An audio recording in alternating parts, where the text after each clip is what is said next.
Talon number 8, written by James Tynion IV, art by Miguel Sepulveda. So last issue, Calvin had his neck snapped by Bane. And he is dead. Like, actually, truly dead. So this issue picks up with Casey and Sarah. They are currently trying to make their way over to a bus to get out of Gotham. And Casey's just like, okay, things are awful, but we'll get out of the town and everything will work out fine. And before they can make it to the bus, Sarah gets grabbed by the butcher. I forget what his actual name is, but the big Talon. And Casey immediately flips around, has a gun, and he's just like, I can go ahead and crush her skull, like, before you can take me down. So you're going to listen to what I have to say. And she's like, all right, what do you want? He's like, cool, take me to Calvin Rose. That's really my only goal here. Just take me to Calvin. So they arrive back at Sebastian's bunker, and they get inside, and they just see the Calvin's dead. And Butcher's like, okay, this wasn't part of my plan. I'm not sure what to really do here. So you guys are going to be coming with me. And we go to the Gotham Public Library, where apparently in the back sections, whatever you say, a secret passphrase, and then the walls open up, and it's a secret meeting place for the Court of Owls. And some guys make their way in there, and they basically say, like, okay, here's the thing. This guy, he has managed to destroy our computer systems as of last issue, and the entire base is blown up. We're looking into it to see if there's anything else we could do. Also, we're trying to track down Sebastian Clark because he's being a real pain in the ass right now. So that's everything going on right now. And the Grandmaster's just like, okay, but like, really, all I need is my mask. Get me back my mask. So then he heads into the back room, and we see that Casey is all strung up, and the Grandmaster comes in and is basically interrogating her. Is like, okay, tell me literally anything. Tell me how we can get the data back from the island, Securitas Island. Tell me who Sebastian Clark is working with, who killed Calvin. And she's just like, where's my daughter? I'm not saying anything until I know where my daughter is. And Grandmaster's not giving anything up. So he goes into the quote-unquote morgue. Calvin's in there, and he's just like, Calvin, you cost me $15 billion over the past few days. I'm going to get my money back out of you. And he tells the scientist to begin the process. So then we get a nightmare sequence of like all these moments from Calvin's past and blah, blah, blah, whatnot. And basically what it all ends up being is that, as is the other Talons, he is brought back to life. He's been revived. And the Grandmaster's standing there being like, hi, you're back in the Court of Owls again. You will be our Talon.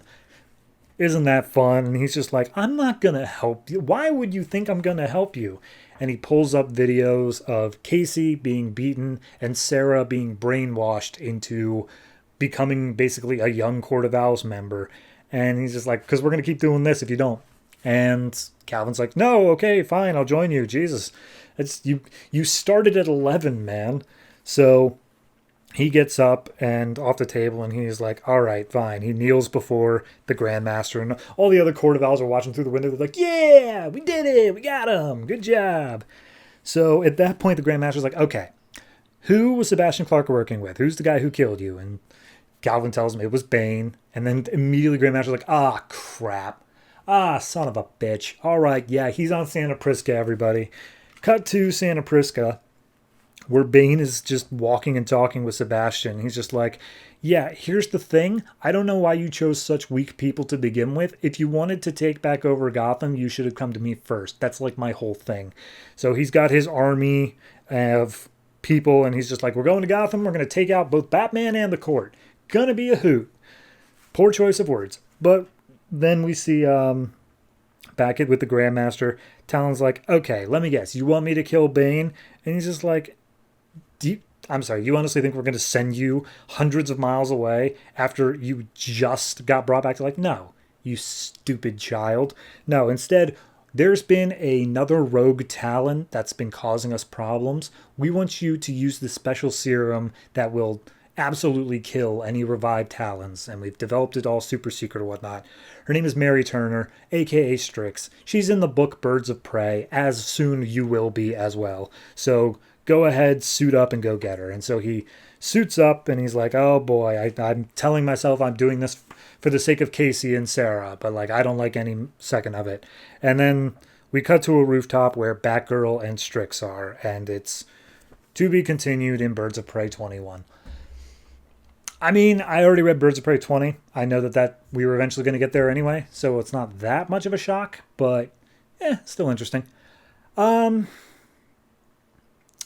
Do I like that he was brought back? Yes. I think that it adds a nice little character wrinkle. Do I like the fact that he's working with the Court of Owls? Also, yes. I think that it's at this point his character has zero direction because he wants revenge on just everybody, and it's hard to focus that. So from a character perspective, to say you are no longer able to get revenge on Court of Owls, but you can get revenge on the guy who lied to you all this time, I think that that's a good direction. Mind you, we're not doing that.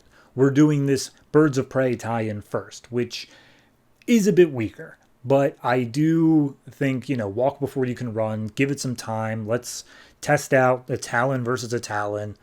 I'm interested. I've always enjoyed this book. I trust James Tynion's writing. I think this is a good way for this to go.